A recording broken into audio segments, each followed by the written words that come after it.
বাচ্চাদেরও হয়।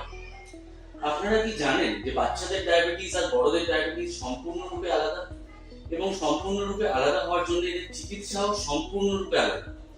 নমস্কার, আমি doctor Sayan Banerjee, paediatric endocrinologist, Bhagirathi Neotia new টাউনের সাথে যুক্ত। পিডিয়াট্রিক এন্ডোক্রাইনোলজিস্ট অর্থাৎ বাচ্চাদের হরমোনজনিত সমস্যার ডাক্তারবাবু। চলুন আজকে আমরা বাচ্চাদের ডায়াবেটিস সম্বন্ধে বিস্তারিতভাবে জানি। তো ডায়াবেটিস দুই প্রকার মুখ্যভাবে। এক হচ্ছে টাইপ 2 ডায়াবেটিস, যেটা আপনারা শুনে এসেছেন বয়স্কদের হয়ে থাকে। আর হচ্ছে এই নবীন প্রজন্মের মধ্যে অতিরিক্ত ওজন বেড়ে যাওয়ার জন্য যে ডায়াবেটিস হচ্ছে সেটাকে টাইপ 2 ডায়াবেটিস বলে। কিন্তু প্রধানত বাচ্চাদের মধ্যে যে ডায়াবেটিস পাওয়া যায় সেটা হচ্ছে টাইপ 1 ডায়াবেটিস। তাই টাইপ 1 ডায়াবেটিস আর টাইপ 2 ডায়াবেটিস কেন আলাদা?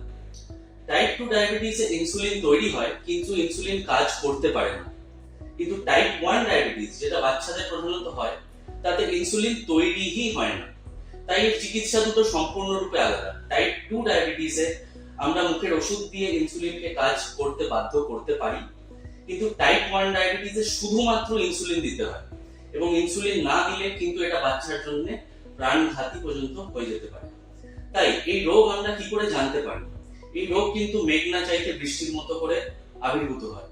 এই রোগে বারবার পেচ্ছাপের সমস্যা দেখা দেয় হঠাৎ করে, বাচ্চার তেজটা প্রচন্ড বেড়ে যায়, বারবার খিদে পায় এবং ওজন কমে যেতে শুরু করে, এবং বাচ্চা খুব তাড়াতাড়ি ক্লান্ত হয়ে যেতে থাকে। এরকম যদি কোনো সময় সমস্যা দেখা দেয় তাহলে খুব তাড়াতাড়ি ওর সুগার চেক করুন, এবং যদি সুগার বেশি থাকে তাহলে আপনার নিকটবর্তী ডাক্তারের কাছে গিয়ে এর চিকিৎসা খুব শীঘ্রই শুরু করুন।